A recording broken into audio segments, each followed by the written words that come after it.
This is the fourth video of history, chapter number 3, the ruling countryside. ये चौथा video है। पिछले term पे मैंने आपको दो टॉपिक पढ़ाया था, जो लैंड सिस्टम था उसके अकॉर्डिंग पढ़ाया था, ठीक है। तो आई थिंक परमानेंट सेटलमेंट में तो कोई प्रॉब्लम नहीं हुई होगी, परमानेंट सेटलमेंट पूरी तरह समझ में आ गया होगा। दो और सिस्टम मैंने पढ़ाया था, एक मैंने बताया था आपको द माहवारी सेटलमेंट। क्या है ये? माहवारी सेटलमेंट, माहवारी सेटलमेंट। और एक और है, इसे कहते हैं मुनरो सिस्टम। क्या कहते हैं? Munro settlement. और इसी को कुछ लोग कहते हैं रैयतवाड़ी सेटलमेंट। क्या बोलते हैं? Ryotwari settlement. RYOTWARY, ryotwari settlement. एक बार इसका मैं रिवीजन करा देता हूं, फिर आगे मैं चैप्टर्स को कंटिन्यू ले चलता हूं। क्लियर? देखो क्या था परमानेंट सेटलमेंट में। क्या हुआ परमानेंट सेटलमेंट में? आपको पता है तालुकदारों को हेड बनाया गया था। जो किंग्स थे, जो जमींदार तालुकदार थे, उन्हें हेड बनाया गया था। हेड बनाने का मतलब है तुम फार्मर्स से पैसा लो और मुझे फिक्स टैक्स दो। भैया फेमाइन आए, अकाल आए या कुछ भी आए, उससे मुझे कोई फर्क नहीं पड़ता, मुझे मेरा फिक्स टैक्स चाहिए किसी भी कीमत पे। क्लियर? जमींदार बेचारे फिक्स टैक्स अपना लेते थे किसानों से और अंग्रेजों को देते थे। फार्मर्स भी दुखी थे और जमींदार तो पहले जो किंग्स थे वो खुश थे, लेकिन अंग्रेजों ने क्या कहा कि आप जो अपने पास टैक्स लेते हो इसे कहीं और जमीन पे भी इन्वेस्ट कर दो। क्लियर? जमींदार पता चला वो पैसा कहीं और इन्वेस्ट कर दिया, तो उसके इन्वेस्ट करने के बाद पता चला जमींदार को लॉस होने लगा। ठीक, तो ये था परमानेंट सेटलमेंट और उसका प्रॉब्लम मैंने बता दिया था, 3 पॉइंट मैंने उसमें बताए थे आपको। क्लियर? कहा जाता है इससे अंग्रेज बड़े दुखी हो गए। अंग्रेज को रेवेन्यू पूरी तरह से मिल नहीं पा रहा था, क्योंकि जैसे जैसे समय बढ़ेगा भाई हर एक चीज का दाम भी बढ़ता है, डिमांड भी बढ़ती है। तो समय समय पे डिमांड बढ़ रही है कुछ और चीज़ों की, तो आप फिक्स पैसा नहीं ले सकते। अब जैसे 1947 में पता चला 5 रुपया टैक्स है, और अगर आज भी आप 5 रुपया टैक्स लेंगे तो कोई वैल्यू रहेगी ही नहीं। टैक्स समय के अनुसार बदलते रहना चाहिए, ये ब्रिटिशर्स को लगा और ब्रिटिशर्स ने एक नया सेटलमेंट लाया जिसे आप कहते हैं माहवारी सेटलमेंट। इसमें क्या होगा? इसमें जो गांव का हेड होगा, जैसे होता है ना गांव प्रधान जो होते हैं, सरपंच वगैरह होते हैं, इस प्रधान को हम हेड बनाएंगे। प्रधान को क्या करेंगे? हेड बनाएंगे। और टैक्स को फिक्स नहीं करेंगे। टैक्स को क्या करेंगे? फिक्स नहीं करेंगे, यानी हर एक जगह पर टैक्स अलग अलग होगा। क्लियर? जैसे पता चले यूपी में बहुत ही फर्टाइल लैंड है तो यूपी पर टैक्स ज्यादा लगा दो, राजस्थान में फर्टाइल लैंड कम है तो वहां पे टैक्स कम लगा दो। यानी प्रधान जी आप जाइए अपने हर एक गांव में पता करिए कि कहां की जमीन फर्टाइल है और कहां की नहीं है। ठीक, अगर लैंड फर्टाइल है तो टैक्स ज्यादा होगा, लैंड फर्टाइल नहीं है तो टैक्स कम होगा। इसी को कहते हैं माहवारी सेटलमेंट। क्लियर? ये बाबू आपके पूरे इंडिया में सबसे बड़े क्षेत्र पर फैला था। 58%, 58% लैंड पर यह फैला था। क्लियर? परमानेंट सेटलमेंट 21%, माहवारी सेटलमेंट 58 और मुनरो सिस्टम लगभग 18% पे फैला था। ऐसे ही सब फैले थे इधर उधर। क्लियर? तो सबसे बड़े लैंड पे कौन सा सेटलमेंट आया? माहवारी। माहवारी में क्या है? गांव का प्रधान ही हेड है, टैक्स फिक्स नहीं है, अलग अलग जगहों पे अलग अलग प्रकार का टैक्स। क्लियर? तीसरा है मुनरो सिस्टम, इसी को रैयतवाड़ी सेटलमेंट कहते हैं। यह है Lord Munro, Indian governor. Clear? तो आपको मैंने कभी मैसूर वार पढ़ाया था, ध्यान होगा, टीपू सुल्तान हैदर अली के बारे में पढ़ाया था। मैंने पढ़ाया था 1799 में, 1799 में टीपू सुल्तान एक वार में मर गया है और श्रीरंगपट्टनम की ट्रीटी हुई है। श्रीरंगपट्टनम की ट्रीटी हुई। इस ट्रीटी के बाद ब्रिटिशर्स को मैसूर का बहुत बड़ा लैंड फाइंड हुआ। मैसूर कहाँ है? मद्रास में। मद्रास का एक बहुत बड़ा लैंड मिला उन्हें। तो उस समय वहां एक कैप्टन हुआ करता था, अलेक्जेंडर रीड। कौन था उस समय? Alexander read. तो अलेक्जेंडर रीड ने जब टीपू सुल्तान से मैसूर का लैंड फाइंड किया तो इसने क्या किया, उस लैंड पर एक प्रकार का सेटलमेंट करवाया, वही है आपका रैयतवाड़ी सेटलमेंट। लेकिन इस रीड ने कुछ भागों पर ही बस सेटलमेंट लागू किया था। क्लियर? आगे जब लॉर्ड मुनरो आया तो लॉर्ड मुनरो को लगा कि साउथ में क्या है, जमींदार कोई है ही नहीं, किंग कोई है ही नहीं, तो उसने क्या किया, वहां पे परमानेंट सेटलमेंट या महालवाड़ी सेटलमेंट नहीं चल पाएगा, वहां पर मुनरो ने रैयतवाड़ी सेटलमेंट किया। इसमें क्या हुआ, लैंड में जो खेती करे, जो फार्मर्स वहां खेती करता है वही मालिक है। ठीक है, लैंड पर जो खेती करे वही फार्मर ही मालिक है, क्योंकि फार्मर को ही हम रैयत कहते हैं। फार्मर को क्या कहते हैं हम? रैयत। क्लियर? तो मुनरो सिस्टम में फार्मर ही मालिक होगा और फार्मर डायरेक्ट अपने टैक्स को ब्रिटिश गवर्नमेंट को देगा, बीच में किसी मीडिएटर की जरूरत नहीं। परमानेंट सेटलमेंट में क्या हुआ, तालुकदार मालिक है, किंग मालिक है। महालवाड़ी सेटलमेंट में क्या हुआ बाबू, इसमें आपके ग्राम प्रधान जी मालिक हैं। मुनरो सिस्टम में क्या हुआ, इसमें रैयत यानी फार्मर आपका मालिक है। 3 सेटलमेंट तो जरूर लाया गया, लेकिन आपको पता होना चाहिए इन तीनों सेटलमेंट में एडवांटेज केवल और केवल ब्रिटिश को है, इंडियंस फार्मर को कोई एडवांटेज नहीं मिल रहा है। क्लियर? 3 सेटलमेंट जरूर आया, लेकिन तीनों सेटलमेंट्स ने फार्मर को सेटिस्फाई नहीं किया। क्लियर? इसीलिए कहा जाता है फार्मर्स बहुत नाराज थे और फार्मर्स अब उस मन से खेती नहीं करते थे जैसा पहले वो करते थे। फार्मर्स कहते थे बताओ दिन रात खेती हम करते हैं, ये करते हैं, खेती में सब कुछ हम लगाते हैं, मेहनत करते हैं, लेकिन हमारे मेहनत का भी पैसा हमें नहीं मिलता है, इसलिए हमें खेती करने की जरूरत नहीं है भैया, थोड़ा बहुत हम लोग अनाज प्रोड्यूस करेंगे और उसी का यूज करेंगे। क्लियर? तो वही जो आपका हेडिंग है नेक्स्ट, तो ये तीनों सेटलमेंट मुझे लग रहा है समझ में आ गया होगा। क्लियर? क्या है सेटलमेंट? नेक्स्ट जो हेडिंग है वो हेडिंग है ऑल वाज नॉट वेल, सब कुछ अच्छा नहीं है। आप बार बार सेटलमेंट चेंज कर रहे हो, कभी परमानेंट सेटलमेंट ला रहे हो, कभी मुनरो ला रहे हो, कभी महालवाड़ी ला रहे हो, बार बार लैंड सेटलमेंट कर रहे हो, यानी आपके सेटलमेंट में कोई ना कोई कमी जरूर है। क्लियर?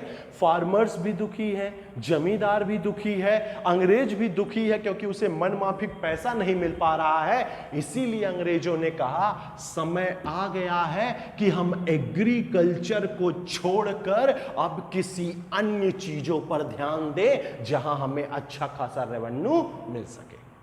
क्लियर? तो नेक्स्ट जो हेडिंग है वो बाबू है आपका crops for Europe. Crops for Europe. ठीक है, यानी अब ब्रिटिशर्स किस पे फोकस कर रहा है? क्रॉप्स पर। ब्रिटिशर्स देख रहा है कि दिनों दिन यूरोप के देशों में, चाहे वो फ्रांस हुआ, ब्रिटेन हुआ, जर्मनी हुआ, इन सब देशों में कुछ ऐसे क्रॉप्स की जरूरत पड़ रही है जो क्रॉप्स आसानी से फाइंड नहीं हो पा रहे हैं इन्हें। क्लियर? तो ब्रिटिशर्स ने कहा ऐसा करते हैं, इन क्रॉप्स का प्रोडक्शन हम इंडिया में कराते हैं। क्यों? क्योंकि India is a fertile land, यहाँ इंडिया में बहुत फर्टाइल लैंड है, यहाँ हर प्रकार के क्रॉप्स प्रोड्यूस हो सकते हैं। हम इंडिया में क्रॉप्स का प्रोडक्शन करवाएंगे और उस क्रॉप्स को सीधे ले जाके यूरोप में बेच देंगे, फायदे का फायदा मिलेगा। यानी अब अंग्रेज ग्रेन्स पे ध्यान ना देकर वो ध्यान दे रहे हैं कैश क्रॉप्स पर। ऐसे क्रॉप्स पर ध्यान दे रहे हैं जिस क्रॉप्स की डिमांड यूरोप में बहुत ज्यादा है। Indigo very very important, Indigo तक पूरा पॉइंट है। इंडिगो स्पेशली नील को कहते हैं, इंडिगो की बहुत ज्यादा डिमांड है। तो हम ऐसा करते हैं, इंडिया में तो इंडिगो का प्रोडक्शन हो सकता है, तो इंडिया में हम इंडिगो का प्रोडक्शन करवाएंगे और उससे भरपूर फायदा उठाएंगे। तो वही इसमें कुछ पॉइंट लिख लेना। क्रॉप्स फॉर यूरोप में in 18th century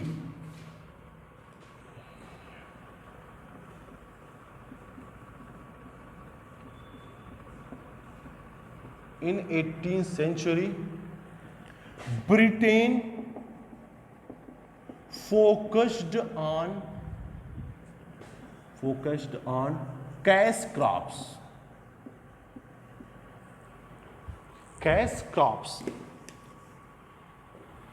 second point लिखिएगा, in Europe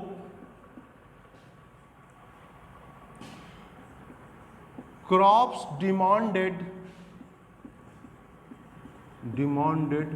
very well, so Britishers want to produce the crops in India.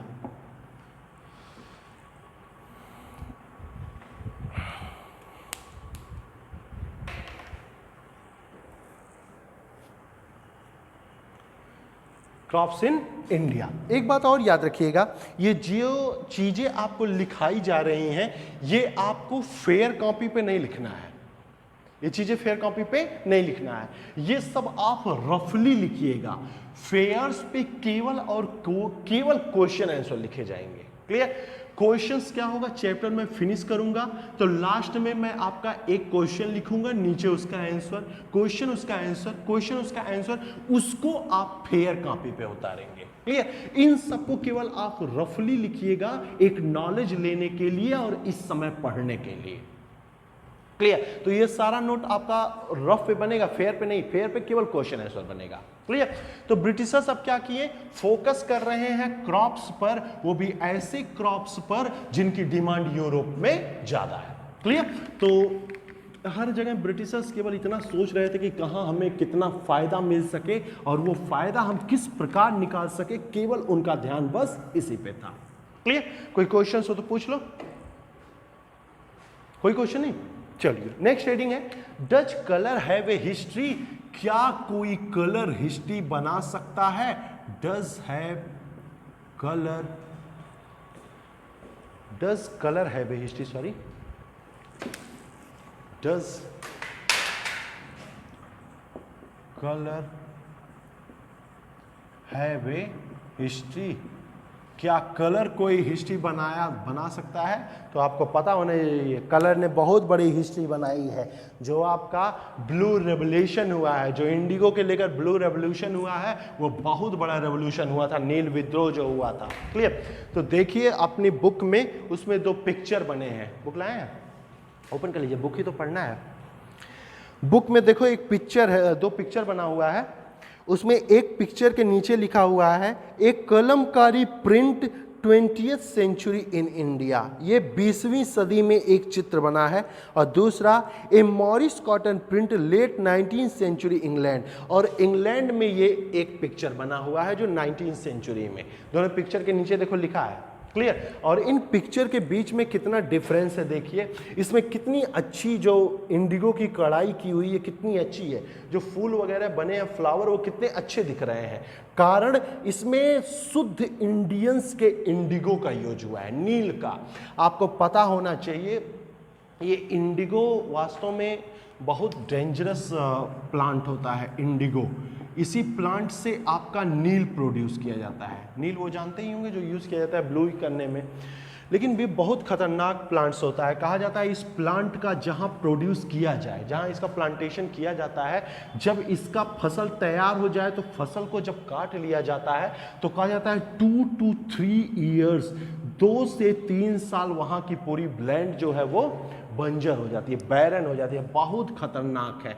लेकिन सच तो ये है डिमांड भी इनकी बहुत ज़्यादा है, और डिमांड होने की वजह से अंग्रेज जबरदस्ती इंडिगो की खेती करवाते थे। क्लियर? इंडिगो की खेती वो जबरदस्ती करवाते थे और इसकी वजह से किसानों को बहुत परेशानी उठानी पड़ी। किसान निश्चित तौर पे परेशान थे, लेकिन अंग्रेज उतने ही ज़्यादा फायदे में थे। क्लियर। तो ये इंडिगो वही है, तो दोनों में आप डिफरेंस देख सकते हैं, एक लंदन में बना है और एक आपके इंडिया में बना है। जो इंडिया में बना है उसकी क्वालिटी देखिए कितनी अच्छी है। सिंपल कहने का मतलब है जो इंडियन इंडिगो था ये क्वालिटी में बेहतर था in compare to other country indigo से। क्लियर हो गया। इसीलिए इंडियंस इंडिगो की डिमांड बहुत ज्यादा थी। कहा जाता है ब्रिटिशर्स, कोई ब्रिटिश यहां पे आया था, इसमें नाम हालांकि लिखा हुआ है, कोई ब्रिटिशर्स इंडिया में आया था और वो कभी बिहार में गया, चंपारण में गया था और वहां से एक साल खरीद के लाया। ठीक, ये कहानी है एक छोटी सी। वो एक साल खरीदा और कहा जाता है उस समय उस साल का दाम लगभग 25 आने था, मतलब 25 पैसे ही समझ लो, 25 पैसे था। आना उस समय चलता था ना, तो 25 आना था उस साल की कीमत। जब वो साल कहा जाता है ले गया ब्रिटेन में और ओढ़ने के लिए उसे निकाला, तो जिस एरिया में था उस सारे एरिया के लोग बड़े ध्यान से उसको साल को देखते थे और साल आगे जाके उसने बेचा 1000 रुपए में। अब सोचिए कितना प्रॉफिट है। लोगों ने पता किया कि कहां से साल खरीदे, पता चला बिहार के चंपारण से मैं खरीदा था। अंग्रेजों ने कहा अब चंपारण में फार्मर केवल इंडिगो की खेती करेंगे और किसी चीज की नहीं। ठीक, सोचिए उस इंडिगो यानी नील में वो क्वालिटी थी जो क्वालिटी पूरे यूरोप में किसी देश के पास नहीं थी, चाहे वो ब्रिटेन खुद हो।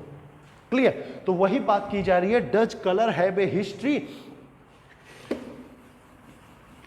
ठीक है, देखिए book figure 5 and 6 are 2 image of cotton print. Image number 5 और 6 दो कॉटन प्रिंट है, prints. The image on the left shows a Kalamkari print, जो लेफ्ट में है वो कालामारी प्रिंट दिखाता है, ऑफ आंध्र प्रदेश, आंध्र प्रदेश में in India. On the right, जो राइट साइड में है वो फ्लोरल कॉटन प्रिंट है, designed and produce by William Morris, a famous poet and artist of 19th century in Britain. मतलब दाहिनी तरफ जो पिक्चर है ये मॉरिस ने बनवाया है इंग्लैंड में, और जो लेफ्ट साइड में पिक्चर है वो कालमकारी है जो आंध्रा में बना है। Clear. There is one thing common in the two prints, इन दोनों प्रिंटों में एक चीज कॉमन है, both use a rich blue colour. और कॉमन ये है कि दोनों में ब्लू कलर का बहुत ज्यादा यूज किया गया। क्लियर, देख ही सकते हैं, कॉमनली कॉल्ड इंडिगो, और इस ब्लू कलर को हम क्या कहते हैं, indigo. Clear. Do you know how this colour was produce, क्या आपको पता है ये कलर कैसे प्रोड्यूस हुआ। The blue that you see in this print, print में जो आप ब्लू कलर देखते हैं वाज प्रोड्यूस्ड ए प्लांट, ये ब्लू कलर एक प्लांट से प्रोड्यूस होता है और उस प्लांट को हम कहते हैं। Clear. It is likely that the blue dye used in the Morris print in 19th century Britain was manufactured from indigo plants cultivated in India। जो मॉरिस ने पिक्चर बनाया है, जो साल की कढ़ाई की है, उसमें जो उसने ब्लू कलर का यूज किया है ये इंडिया के बने नील से किया है। ठीक है, देख लो जो मॉरिस वाला बना है ना 19th सेंचुरी वाला, उसमें जो ब्लू कलर यूज किया गया है ये इंडियंस के कलर से बना है। क्लियर। और जो दूसरा है वो दूसरे कंट्री से बना है। For India was the biggest supplier of Indigo in the world at that time. इस समय तक यानी 90th सेंचुरी तक इंडिया इंडिगो का सबसे बड़ा सप्लायर बन गया। क्यों? क्योंकि ब्रिटिश ने देख लिया कि इंडियन जो इंडिगो है इनकी डिमांड बहुत ज्यादा है, और डिमांड ज्यादा होने की वजह से वो इंडियंस फार्मर से जबरदस्ती इंडिगो की खेती करवाते थे। क्लियर। उनकी इसीलिए कहा जाता है जो चंपारण जो क्षेत्र है बिहार का, चंपारण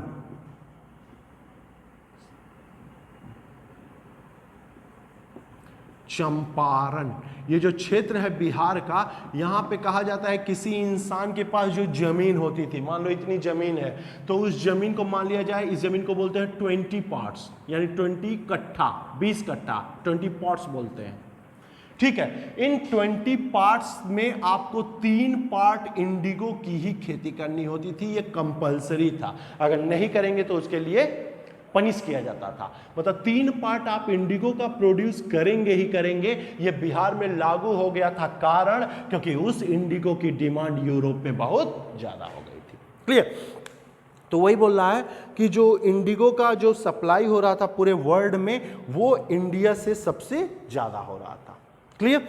तो ये हेडिंग हो गया आपका डच कलर हाईवे हिस्ट्री, तो यही उस पार्ट में समझाया गया है। जो नेक्स्ट हेडिंग है वो हेडिंग है आपका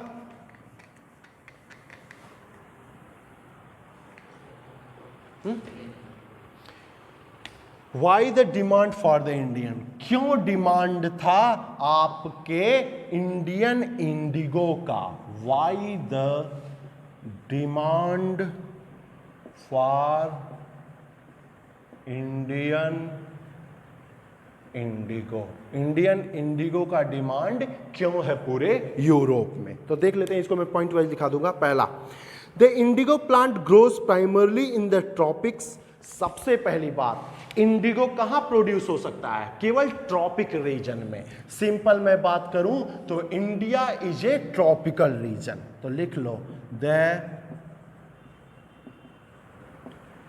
Indigo plants grows primarily in the tropics region like India। Indigo कहां प्रोड्यूस होगा, ट्रॉपिक्स रीजन में, जैसे इंडिया में आपको ट्रॉपिक्स रीजन देखने को मिलता है। सेकेंड पॉइंट मैं पहले पढ़ दूं फिर देखता हूं लिखाने लायक क्या है। By the 30th century Indian indigo was being used by cloth manufacturers in Italy, France and Britain to dye cloth. 30th century की मैं बात करूं तो इंडियन इंडिगो की उतनी डिमांड नहीं थी। इंडियन इंडिगो का डिमांड केवल इतना था जो शर्ट क्लॉथ को डाई करने के लिए इंडियन इंडिगो का डिमांड था। कब, 13th सेंचुरी में। क्लियर। लेकिन however only small amount of Indian indigo reached the European market and its price was very high। उस समय इंडिया में फार्मर्स इंडिगो का ज़्यादा प्रोडक्शन भी नहीं करते थे, और दूसरी बात आपको पता होना चाहिए 30th सेंचुरी में ब्रिटिश इंडिया पे रूल्स नहीं करते थे। क्लियर। इंडिया में ब्रिटिश कब आए हैं, 1613 में, 1613 में आए ना, 1613 में आए हैं, यानी ये कौन सी सेंचुरी हो गई, 17th सेंचुरी, 17th सेंचुरी हुई ना, यानी इंडिया में ब्रिटेन 17th सेंचुरी में आया है, लेकिन इंडिगो इंडिया का बहुत पहले सा था। 30th सेंचुरी में भी इंडियन इंडिगो भारत से बाहर जाता था, लेकिन बहुत कम मात्रा में। क्लियर। क्योंकि इससे क्या हो जाएगा, जमीन बैरन हो जाता था, तो इंडियन जो फार्मर्स थे वो इंडिगो का ज़्यादा प्रोडक्शन नहीं करते थे, उतने ही प्रोडक्शन करते थे जितना जरूरी हो। उसको क्या करते थे, यूरोप में भेज देते थे, तो यूरोप में बहुत कम जाता था, लेकिन वो वैल्यूएबल था, क्वालिटी बहुत अच्छी थी, तो कम होने की वजह से उसका प्राइस रेट क्या था, बहुत ज़्यादा था। कब, 30th सेंचुरी में। क्लियर। तो वही बोल रहा है only small amount of Indian indigo reached the European market and its price was very high, बहुत ज़्यादा प्राइस था। European cloth manufacturers therefore had to depend on another plant called oud to make violet and blue dyes। हाँ, उस समय Europe के जो cloth से ये इंडिगो पर उतने डिपेंड नहीं थे, डिपेंड थे एक और कलर पे, और वो कलर क्या कहलाता था, ओड। कौन सा कलर है, second one, odd is the, लिख लो, most popular colour in Europe at 30th century. ठीक है। 13वीं सेंचुरी में कौन सा कलर ज्यादा यूज होता था, तो ओड ज्यादा यूज होता था, इंडिगो नहीं। क्लियर है। कितने मिनट हुए, ठीक है। इनकी ज्यादा डिमांड थी आपके यूरोप में। ठीक, आगे पॉइंट, तो ओड का याद रखिएगा, ये कलर ओड का ज्यादा यूज होता था, इंडिगो से भी ज्यादा यूज, और इंडिगो बहुत कम मात्रा में मिलता था, और कम मात्रा में जाने की वजह से उसका रेट कैसा था, बहुत हाई था। ठीक। टू मेक ब्लू, ये ओड का एक और खासियत जानो, इससे दो कलर निकलते थे, एक तो ब्लू निकलता था और ब्लू के साथ साथ वायलेट। कौन सा कलर, वायलेट और ब्लू, यानी इस प्लांट से दो कलर प्रोड्यूस होते थे, वायलेट और ब्लू, जबकि इंडिगो से केवल और केवल ब्लू प्रोड्यूस हुआ है। आगे चलूं, लिख लिया। blue. Being a plant of the temperate zone, oud was very easily available in Europe. Woad कैसे रीजन में होता है? वो रीजन होता है टेम्परेट जोन में. ओड कहाँ प्रोड्यूस होता है? टेम्परेट जोन में.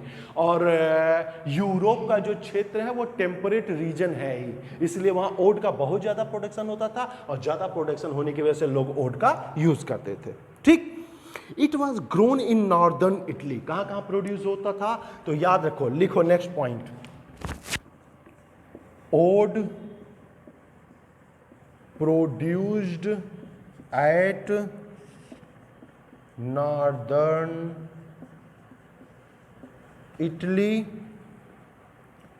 France, Germany etcetera. कहाँ कहाँ प्रोड्यूस करता था? इन सारे देशों में. Worried by the competition from indigo, oud producers in Europe persuade their government to ban the import of indigo. लेकिन इसका प्रोड्यूस तो होता था, लेकिन जब इंडिगो धीरे धीरे यूरोपियन मार्केट में पहुंचा, अब क्या हुआ? इंडिगो पहुंच गया यूरोपियन मार्केट में, तो वहां के देखा गया कि ओड की क्या हुई, डिमांड धीरे धीरे कम होने लगी और लोग इंडियन इंडिगो को खरीदने लगे. तो वहां जो व्यापारी थे, उन व्यापारियों ने कहा बताओ, ओड तो हमारा ही है, हमारे ही देश का है, और हमारे ही देश का अगर डिमांड ना होगा मार्केट में तब तो इकोनॉमी के लिए बहुत खतरनाक हो जाएगा ना. पता चले कि मैं ओड का प्रोड्यूस कर रहा हूं, ओड बहुत ज़्यादा बिक रहा है और इंडियन इंडिगो आ गया, हमारी डिमांड कम हो गई और इंडियन इंडिगो की डिमांड ज़्यादा हो गई, तो हम लोग क्या करेंगे? हमारा व्यापार प्रभावित होगा ना. तो हम लोग अपने गवर्नमेंट से कहें, ऐसा है गवर्नमेंट जी, इंडिगो के इंपोर्ट पर रोक लगाइए, यानी इंडियन इंडिगो यूरोप में नहीं आने पाए, तभी हमारे ओड की डिमांड बढ़ेगी, नहीं तो हमारा ट्रेड क्या हो जाएगा? बहुत ही ज्यादा इफेक्ट कर देगा. क्लियर? तो वही बात इसने कही. नेक्स्ट पॉइंट है, cloth dyers however preferred indigo as a dye. क्योंकि वहां के जो लोग थे अब वो इंडिगो का यूज करते थे, ना कि ओड का. ठीक. Indigo produce a rich blue colour. Indigo जो था वो बहुत ही रिच ब्लू कलर है. Whereas the dye from woad was pale and dull.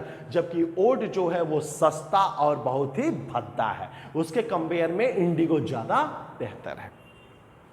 By the 70th century, अब आ गई कब बात? 17th सेंचुरी में. अब ब्रिटेन आ रहा है आपके इंडिया में. In 17th century, in 17th century, Europeans cloth producer persuaded their government to relax the ban on indigo import. अब आ गए ब्रिटेन, पुर्तगाल, डच, डेन, जर्मनी, ये सब आ चुके हैं इंडिया में. इसीलिए इन्होंने डिमांड किया कि ऐसा है, इंडियन इंडिगो पे जो बैन लगाया जा रहा है उस बैन को खत्म कर दीजिए, अब आने दीजिए, क्योंकि उससे अपना फायदा है, यानी इन यूरोपियंस का फायदा है. ठीक. The government to relax their import.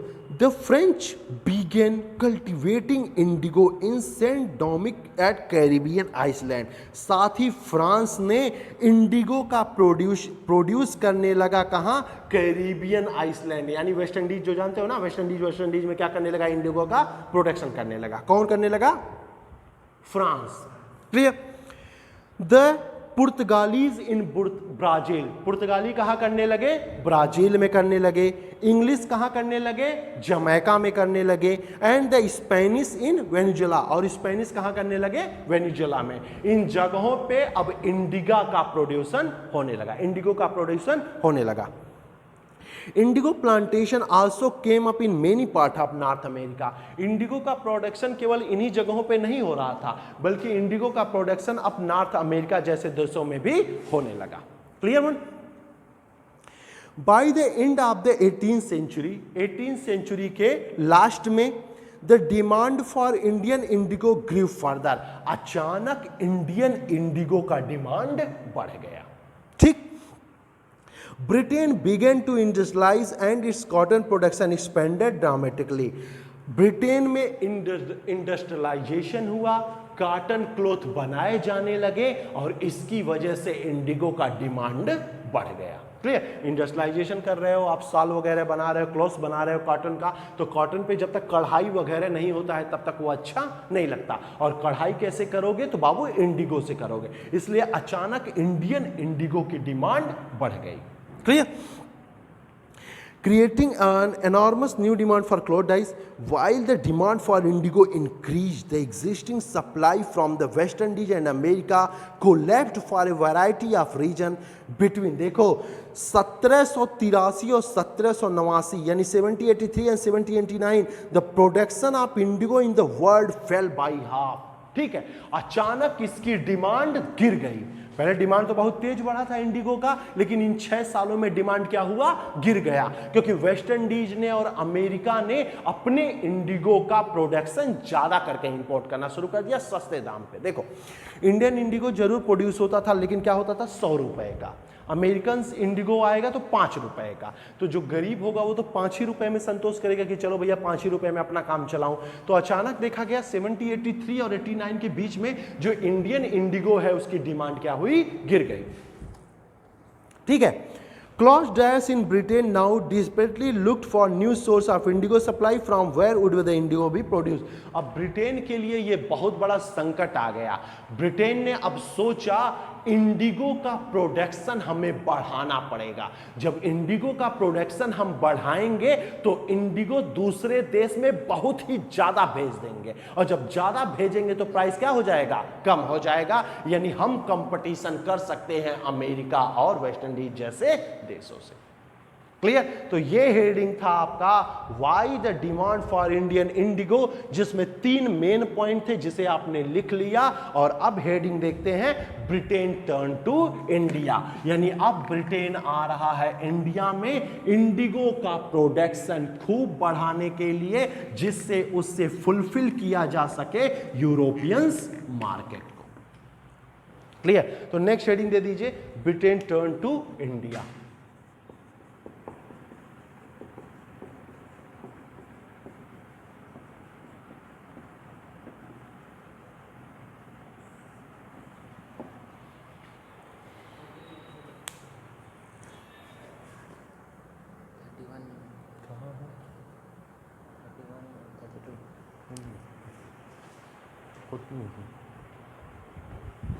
Britain turn to India. देखो अब ब्रिटेन इंडिया की तरफ आ रहा है।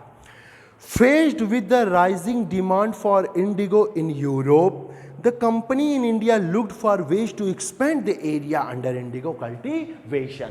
डिमांड यूरोप में ज्यादा बढ़ रही है, इसीलिए अब ब्रिटेन इंडिया में मैक्सिमम इंडिगो के लैंड को खोज रहा है कि ज्यादा से ज्यादा क्षेत्र मुझे मिल जाए। तो पहला पॉइंट लिख लेना, द कंपनी यानी ईस्ट इंडिया, हाँ very good, the company in India looked for ways to expand the area under indigo cultivation। ठीक है, अब बहुत बड़े क्षेत्र में वो इंडिगो का प्रोडक्शन देखने लगे।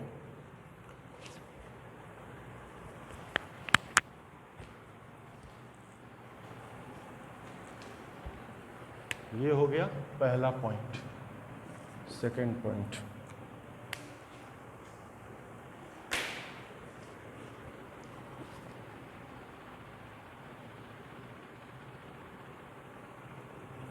सेकेंड पॉइंट इज, पहले पढ़ लो, from the last decade of the 18th century, 18th century के लास्ट में indigo cultivation in Bengal expanded rapidly and Bengal indigo came the dominate the world market. हाँ, अब क्या हुआ, इंडिगो का प्रोडक्शन बंगाल करने लगा और बंगाल इंडिगो पूरे वर्ल्ड मार्केट पर हावी हो गया। वही बोल रहा है डोमिनेट, पूरे वर्ल्ड मार्केट को बंगाली इंडिगो ने डोमिनेट कर दिया, यानी अब वर्ल्ड मार्केट में केवल डिमांड है केवल और केवल बंगाली इंडिगो का। क्लियर?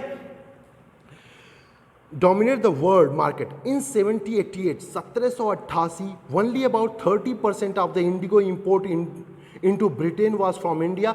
केवल 30% इंडिगो गया था ब्रिटेन पे, लेकिन 1810 में, लेकिन 1810 में 95% इंडिगो गया। अब सोचो अचानक डिमांड कितनी बढ़ गई, 1783 से 1789 क्या था, घट गया था, लेकिन अचानक 1810 में 95% इंडिगो का प्रोडक्शन बढ़ गया। कितनी ज्यादा डिमांड बढ़ गई। Clear? As the indigo trade grew, indigo का ट्रेड क्या हुआ, बढ़ गया। Commercial agent and officials of the company began investing in Indian production, सभी लोग इंडिगो के प्रोडक्शन में अब अच्छा खासा इन्वेस्ट करने लगे। लिख लो, इन 1810 the demand of indigo rapidly increased very fast।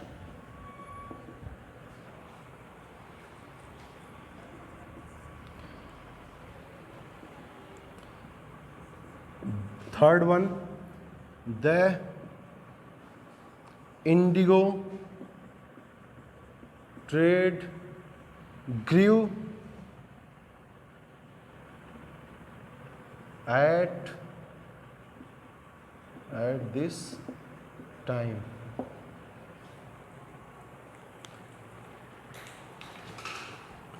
Trade क्या हुआ, बहुत ज्यादा ही इंक्रीज हो गया।